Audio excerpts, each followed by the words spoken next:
The Paradise movie.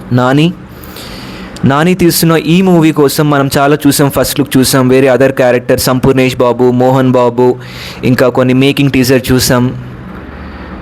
BGM మెయిన్గా అనిరుద్ధ్ ఇచ్చిన BGM అయితే చాలా బాగుంది. అసలు ఇప్పుడు ఏదైనా మాస్ ఎలివేషన్ రీసెంట్గా వాడాలి అంటే చాలా బెస్ట్ బీజిఎం ఇచ్చాడనే చెప్పాలి. సో అనిరుద్ధ్ బీజిఎం తోటి, మ్యూజిక్ తోటి, నాని తోటి శ్రీకాంత్ ఓడేలా దసరా మూవీ తీశాడు. At the same time Srikanth Odela first movie వచ్చేసి దసరా, సెకండ్ మూవీ వచ్చేసి The Paradise, third movie with Chiranjeevi.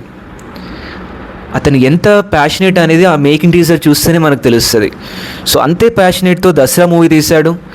అదొక రిమార్కబుల్ మూవీగా మారిపోయింది in terms of music, in terms of taking also. The Paradise కూడా చాలా అంటే చాలా ఎక్స్పెక్టేషన్స్ ఉన్నాయి. ఎందుకంటే నాని కూడా ఆ మూవీ గురించి మాట్లాడుతూ ఒక్కసారి కూడా మీరు థియేటర్లో ఉండలేరు, లేస్తూ విజిల్స్ వేస్తూ అరుస్తూ ఉంటారు, ఆ టైప్ ఆఫ్ మూవీ అనేది. సో మ్యూజిక్ చూసినా టీజర్ చూసినా సేమ్ ఎగ్జైట్మెంట్ ఉంది. సో ఈ మూవీ కోసం నేను టాప్ 4 ప్లేస్లో పెట్టేది ఇంతే.